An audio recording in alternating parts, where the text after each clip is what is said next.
Hi, I'm James. And I'm Anthony. And this is Words and Numbers. So many of you have emailed asking questions about this student loan business that we kind of have to do it. So curses on all of you. And Ant, what's new and exciting in your world this week to the extent that it is defined by the student loan fiasco? Listener Jessica Carmen wrote asking, can you please talk about Biden's plan to forgive student loans? What is your take on the loan forgiveness and repercussions on inflation? I don't want to disrespect Jessica here, but I got at least 30 emails on this topic. I did too, although most of them were on the economics. Jessica goes further and asks a question on the politics side. She says, I'm also confused as to how the president has the authority to do this. I can answer that in 2 easy seconds. It's part and parcel of an emergency power that the president was using during COVID. Oh, really? First, they had to contend that student loans are some kind of emergent catastrophe. This would never survive muster at the Supreme Court. Never. Well, that's interesting. Do I take from that we can expect no more of this next year, year after? No, I think you can take from that you'll get nothing but this next year and the year after. Once they've found a way to abuse their authority, they keep right on abusing it. So there's no deadline on the emergency powers? Of course not. There never is. You just keep going until Congress tells you to stop. That's like asking if there's a deadline on the Commerce Clause. Right? Of course there's not. I have encountered a tremendous amount of not just misunderstanding about the economics of the student loan plan, but apparently a tremendous amount of misunderstanding about how loans in general work. I've seen arguments that student loan forgiveness doesn't cost taxpayers anything because the money's already spent. That's incorrect. Suppose a student was supposed to pay back $10,000 5 years from now, and the government has just forgiven the loan. 5 years from now, Congress will have $10,000 less revenue than it otherwise would have to do whatever it does with it, to spend on other things or to help to balance the budget or whatever it is. To help balance the budget? Are you serious? Well, the point is... What the is wrong with you? The government would have this money, and now it's not going to have it because the students are not going to be paying it back. And that means that the rest of us either will receive $10,000 less in government services than we would have otherwise, or will pay $10,000 more in taxes than we would have otherwise, or will endure $10,000 more worth of inflation than we would have otherwise. No matter how you slice it, the government hasn't forgiven loans. It has instead removed the burden from the shoulders of the students and put it squarely on the shoulders of the rest of us. The argument that forgiving student loans is a good and moral thing similarly has no legs. The student who has his loan forgiven will end up paying back some of that forgiveness later in the form of higher taxes, but he'll only end up paying back some. Some will be paid by people who have already paid for their own student loans and now have to also pay for this person's student loans. And some will be paid by people who didn't go to college at all. Forgiving student loans doesn't cause inflation, but the manner in which the forgiveness is financed can cause inflation. Remember, forgiveness means the government will be collecting less money in the future from borrowers. If Congress doesn't cut spending to match the money that it won't be collecting, and if it doesn't raise taxes to compensate for the money that it won't be collecting, then it will have to print money to compensate, and that causes inflation. Now, an astute listener may say that there's a fourth option, that's borrowing the money, but government borrowing money is the same as raising taxes. Rather than having to raise taxes by a large amount in 1 year, when the government borrows, it instead has to raise taxes in small amounts over many years to pay the interest on the loan. Contrary to what detractors say, loan forgiveness is not a bank bailout. The Affordable Care Act authorized the Department of Education to lend directly to students. You heard that right. This was the Affordable Care Act that upended our healthcare system. There was a portion of it that was dedicated to student loans in which it set up the Department of Education to lend directly. Consequently, today, the Department of Education holds more than 90% of student loan debt. Student loan forgiveness applies only to this government-held debt, not to debt held by private banks. Proponents say that student loan forgiveness will be good for the economy because it gives students the financial freedom to invest in starting businesses, to buy houses and cars, and that this stimulates the economy. All of this is true, but it's only half the truth. For every additional dollar students will be able to spend because their loans are forgiven, the rest of us will have $1 less to spend because we must pay for the forgiven loans. In the end, there's no positive economic effect. All the forgiveness does is to shift spending away from the general population toward students. Now, relatively speaking, the current round of loan forgiveness isn't that big of a deal. When you're running trillion-dollar deficits, another $50 billion is pocket change. What worries me is what comes next. Next year's students will understandably want loan forgiveness also. Tuition will rise because it can. Universities don't have to worry about students shying away from high-priced schools because the students aren't paying the bill. As tuition rises, there will be a call for even more loan forgiveness. Then there will be an influx of students into colleges and universities who are looking for a 4-year all-expenses-paid vacation. This increase in demand for higher education will push tuition up even further. And what will these vacationing students study? On average, they'll want to study easy subjects. And so demand for majors like gender studies and child and family education will skyrocket. When these students hit the job market and can't find jobs in their fields, politicians will hold hearings asking why higher education is costing taxpayers so much and delivering so little. Politicians will then say that since the government is paying for higher education, it should have a say in what's going on in higher education. And there we have Public Schools 2.0.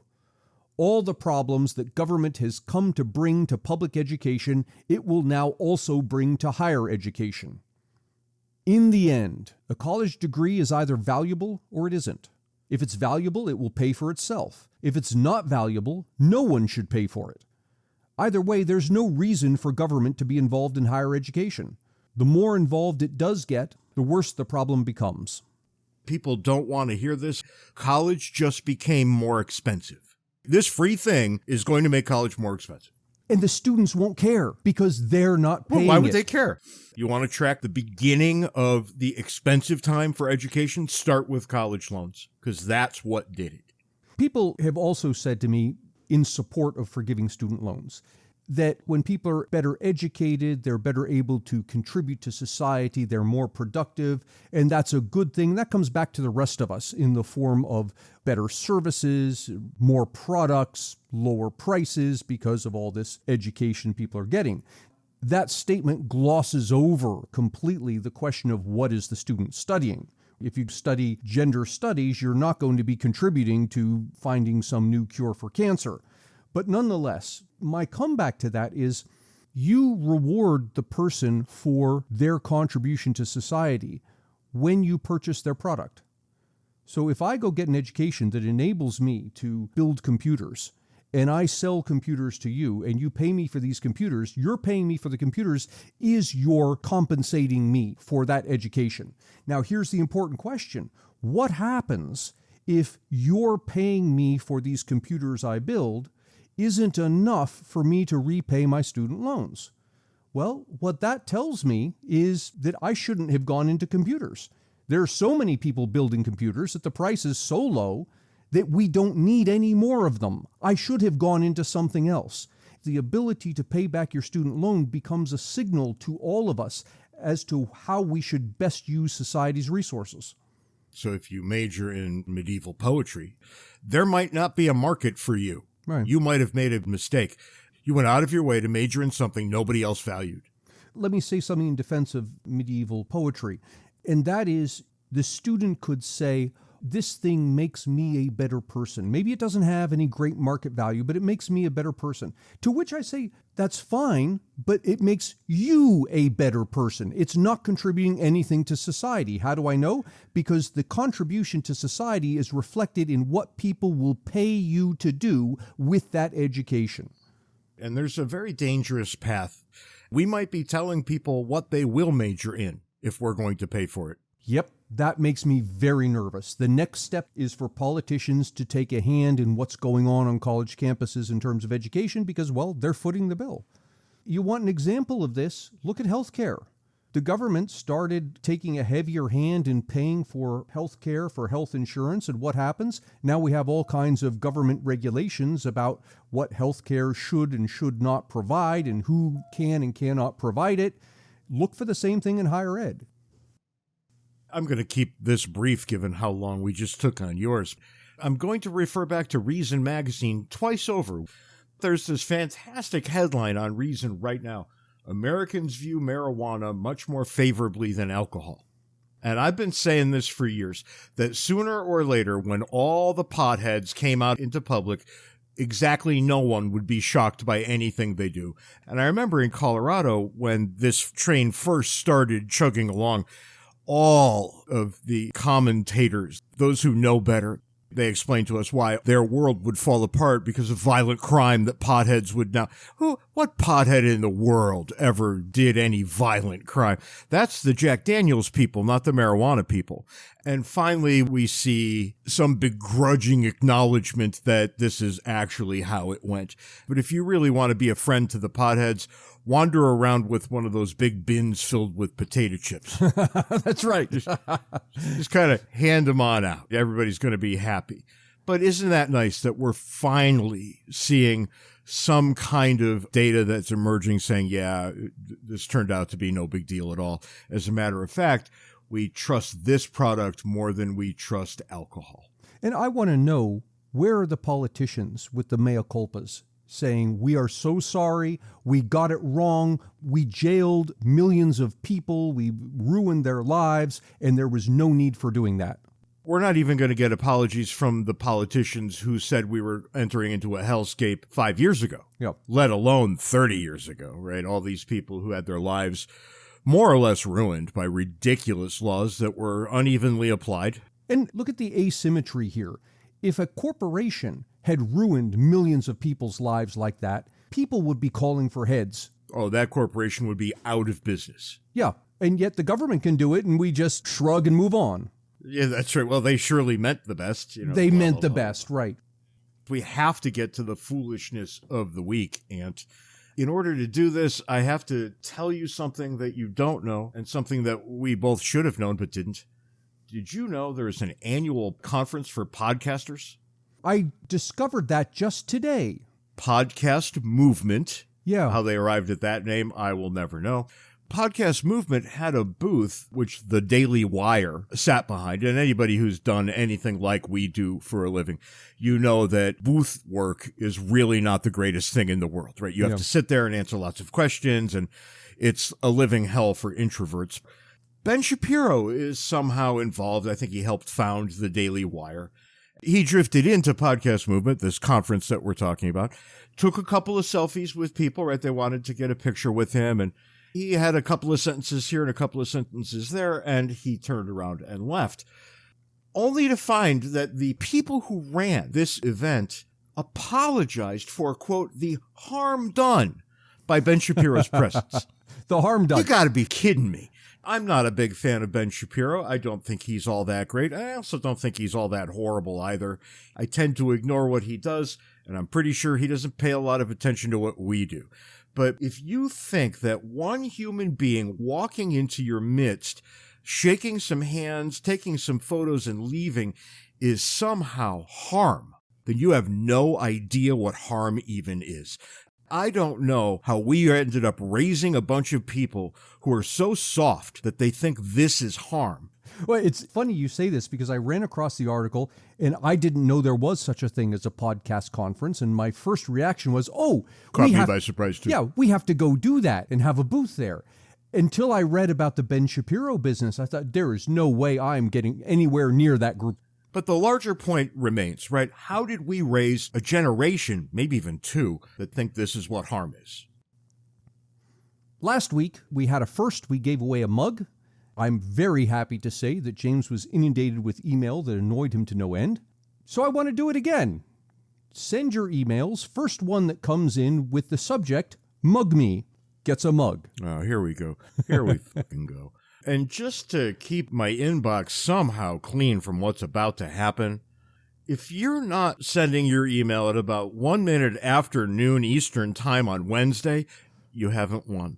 And filling my inbox with hundreds of messages. You got to stop. It makes me happy. Every time my email pings, I know that James' blood pressure just went up a little bit. And this is how we know that Ant is an idiot. Idiot. To get more Ant and James, buy a copy of our excellent book, Cooperation and Coercion. You can find the paper and electronic versions on Amazon and the audio version on Audible.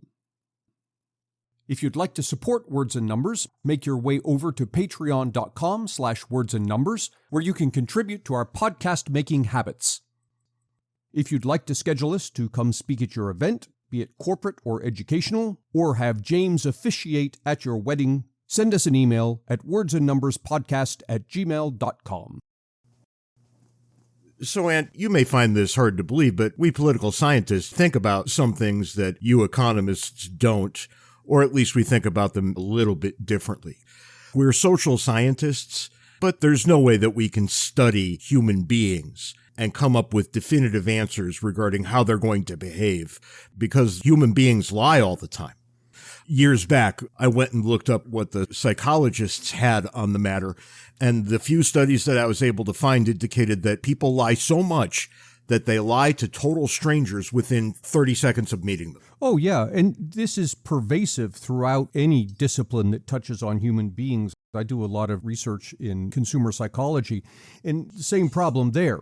If you ask them questions, they'll give you answers that aren't necessarily correct. They're trying to portray themselves a certain way. In fact, in economics, we have a name for this. We call it revealed preference. That is, revealing what you prefer by your actions. So, for example, you'll have people say things like, yeah, we should all be driving electric cars, and yet they go and buy gasoline-powered cars. Revealed preference says they actually don't believe what they just said. The lying is more meaningful than that, because you can take a look at what people do and say, okay, well, there's your preference. But what about on all those things that you can't really check? And there's some interesting things there. In consumer psychology, one of the things we do, rather than asking subjects, for example, how do you feel? Are you happy? Are you sad? This kind of thing. We ask, how do the people around you feel? Invariably, what happens is the person projects whatever his own psyche is onto those around him, and you end up getting a more truthful response. That's just one way that psychologists use to tease out the truth. And you put me on to this article that we're going to talk about here in a minute. And what it does is it teases out what people say they believe from what they actually believe. The way they do it is by using something called item count analysis. And item count analysis is this beautiful thing. I want to get people's opinions on controversial things, like, for example, parents should have more influence over public school education. You'll have a tendency to answer that question the way you think people expect you to answer it, rather than the way you actually believe. Stop right there for a second. A bunch of years ago, when you and I were probably both at least close to being undergraduates, this is the politically correct movement. Right. Oh, yeah. When the unwashed masses were informed that they were never to admit to certain of their long-held beliefs, their preferences, however you want to put that. Instead, what they were told was that there were answers to these questions. There were right answers. That's right. There were correct answers, and thus those answers were politically correct. That lasted a lot longer than people think, and you could make, I think, a very pressing case that it never disappeared from college campuses. It just cycled through 30 years later and became this thing called wokeism. I don't think it's even disappeared from regular adults who are out of college. Maybe not. And by the time you start thinking about these things, well, all right, is there a face we could put on it with people lying and the whatnot? And I think there is. Because political science, it's got to be good for something. And I remember once upon a time looking into the candidacy of David Duke for multiple political offices. For those who don't know, Duke was either a current or a former Grand Wizard of the Ku Klux Klan. And he didn't deny it, as I recall.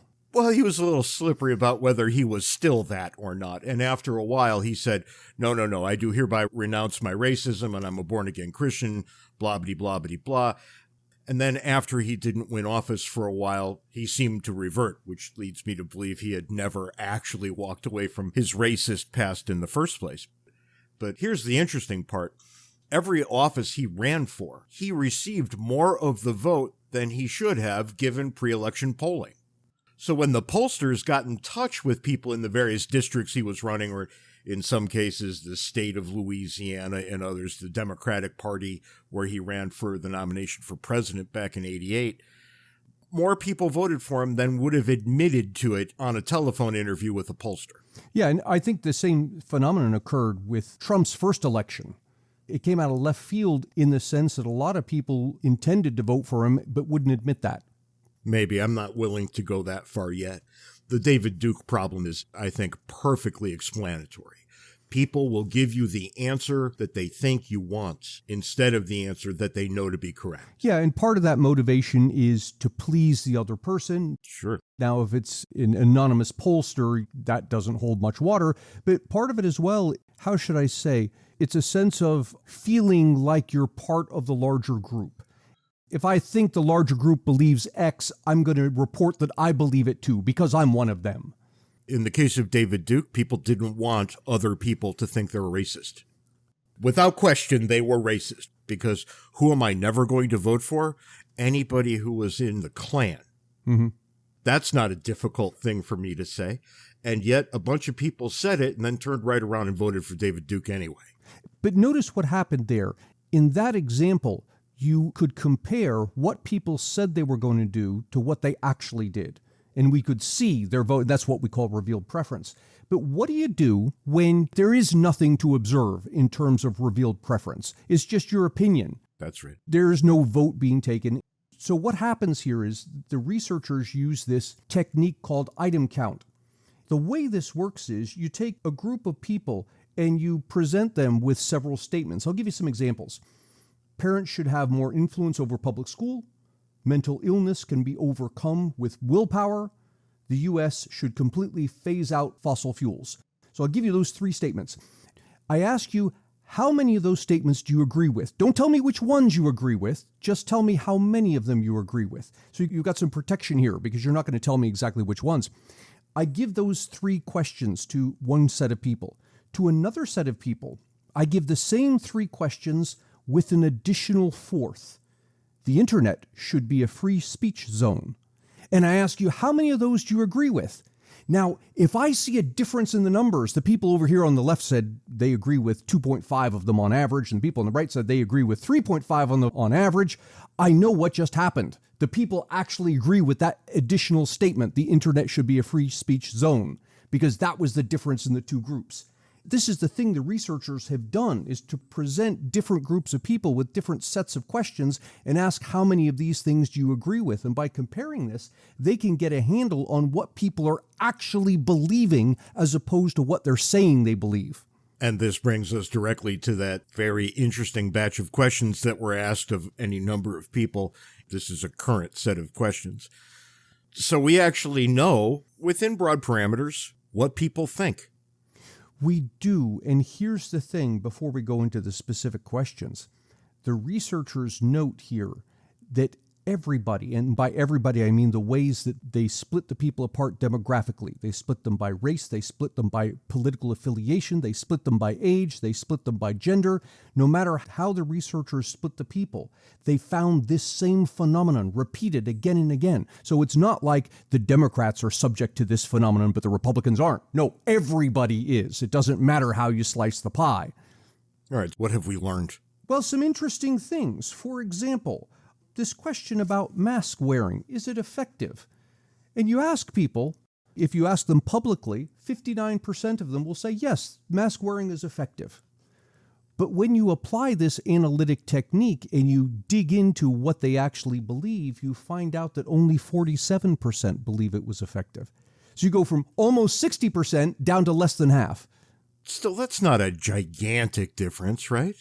Well, the question that comes is, are there any gigantic differences, or are we maybe what I would call all differences within the family, where there are differences, but they're not overwhelming? You start to see the larger differences when you break down by group. For example, if you look at the age group 30 to 44, so roughly speaking, people who would be old enough to have kids in the public school system, and you ask them, should parents have more say in education? Publicly, 48% of them say yes. Parents should have a greater say in public education. Privately, 74%. It goes from less than half of them saying, yeah, we should have more control over public education, to almost 3/4 of them saying we should have more control over public education. That's actually quite a meaningful difference. Isn't that fascinating? Okay, I know why people lie when we ask, did you vote for David Duke? Control or a say in public education, these seem to me to be unremarkable things. You would think so, but you can imagine all the baggage that goes with a statement like that. If people know that I believe that parents should have a greater say in public education, they can attach to me all sorts of things like, well, this guy might be a crazy person, or this guy hates teachers, or he's against teacher unions, or all sorts of things that I may not want attached to me publicly. So you just say what you say to get away from whatever you need to get away from. Right, to get along. And all of a sudden, I'm thinking about woke mobs yet again. Yeah. Where somebody said something 35 years ago in a drastically different context, when different mores were in control of our behavior, and we're going to hold him to account so badly that he'll never work again. Yeah. To me, this just seems cruel. But if you know that that's what's going to happen, you're going to shut your mouth. Yeah. Now, you might have done something untoward 35 years ago, but you're not an idiot today. Another example along those lines, when you ask men, is the question of abortion a question between the woman and her doctor? You ask them publicly, 60% of them will say yes, this is a question that should be addressed between the woman and her doctor. But you ask them privately, only 45% say yes. And it's exactly that. You don't want to be called a misogynist or have people say you've got no right to have an opinion on this matter, so you just get along. But it's pretty clear what happens here. The men think, okay, what happens if I get a woman pregnant? Do I have any say in the matter? And that first answer says, no, you don't. The answer you don't give says, of course you do. Yeah. There's a couple of interesting things that I'm still scratching my head about. I think you're going to enjoy this. Here's the question. Should CEOs take a public stand on social issues? If you split the respondents down by Republican, Democrat, should CEOs take a public stand on social issues? Publicly, 13% of Republicans say yes, 44% of Democrats say yes. Yep, that's about what I would expect. Which is what we would kind of expect. But here's where it gets really strange. When asked privately, so no one's going to know how you answer this question, but again, we put the question to you, should CEOs take a public stand on social issues? Privately, 20% of Republicans say yes, 11% of Democrats. Huh? Isn't that It something? flips. Yeah. The public persona is the opposite of the private persona. That's the strangest thing. That's hilarious. Isn't it? There's significant disagreement, Democrats to Republicans, but it flips. They disagree one way publicly and the opposite way privately. My knee-jerk reaction is, what the hell's wrong with you people? But that's almost always my knee-jerk reaction. I think in a lot of cases like this, and you have to be careful. I'm not poking at this study because I haven't read it that carefully, but you do have to be careful about questions like this, because if you ask up front, do you identify Democrat, do you identify Republican? In answering that question, you create a bias in the respondent's head. And my tendency is thereafter to answer the rest of your questions more in line with what I perceive to be my party's take on the question. The right way to do this is you ask political affiliation at the very end after you've asked all of these questions. I think what we're seeing here is fascinating, but not terribly unexpected if you think it through. We're seeing the American people doing their best not to put their own heads on a chopping block. Right, yeah. They don't even want the trappings of that. Even if it's anonymous, they don't want to answer in a way that would cause them personal grief were it to be public. And then second, I think the American people try very hard not to give offense. Yeah. They're fundamentally decent. They don't want to yell and scream at each other. Now, a small subset does, and that's what we see on the news every night. But when you walk through your neighborhood, are you screaming and yelling at your neighbors as you do it? Almost no one would answer yes to that question. Right. Well, we remember our grandmothers saying if you don't have something nice to say, don't say anything. Well, that's not what my grandmother said. She said, shut the up. But I guess she was talking to you, James. I had a different kind of grandmother than you had. But I'll tell you this, as I walk through my neighborhood, the thing you're supposed to do here is wave at each other. Right. I don't get this. It took me probably a year before I would comply. But you're supposed to wave at each other as you pass each other in this neighborhood. I don't know why. I mean, I think it's because people want to maintain some sort of neighborhood status. For me, it's just a bunch of people living in close proximity. We used to do that in West Virginia. Well, I'm sure they still do. You pass somebody on the back roads and you wave. You have no idea. You may never see the guy ever again, but that's just what you do. You just wave. You acknowledge that they're there. Where you lived, waving was probably a way of saying, I'm driving by, is your life in danger? Maybe, yeah. Because you might not have seen another person for the rest of that day. Right. Here, we're 5 minutes away by car, probably 3 to the nearest grocery store. There's really no problem here. But you started this conversation referencing lying, and it's something that we attach negative connotation to. And yet, I've heard psychologists, and to the extent that I can understand what they're saying, I tend to agree. I've heard psychologists say that lying is actually a form of social lubrication. That, look, we're not all going to agree on everything, but you lie just to get along, to reduce friction between you and the next guy. And that's how we help society move along. I have different thoughts on the matter, but those are perfectly reasonable thoughts, too. You just like disagreeing with people. Look, I think people lie all the time. I just think it's not really a form of social lubrication in most cases. It's just what people do. And I'm happy enough to know that without knowing why, at least not knowing why definitively. Because really what matters, understanding what people do or knowing that they'll do what they do. And it's that second thing every time. I want to study human beings and know what they will do next. You have to admit that you're not going to ever be that successful. But you can inch toward it, and I understand better today what people will do than I did 30 years ago. Mm-hmm. So I've learned something. Let me give one more question from this survey that I found interesting. Here's the statement. Colleges should prohibit offensive speech. So to what extent do you agree with this? When asked in a public venue, that is, the respondent knows that others are going to know how he responded, 14% of Republicans agree with the statement. Colleges should prohibit offensive speech. 27% of Democrats agree with the statement. The numbers kind of go according to conventional wisdom. The Democrats are more apt to say, yeah, colleges should prohibit offensive speech, Republicans less so. Although, honestly, I was surprised that either of those numbers were as low as they are, but there they are. 14% Republicans, 27% Democrats. But here's the thing.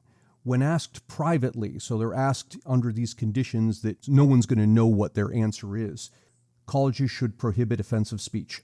20% of Republicans agree.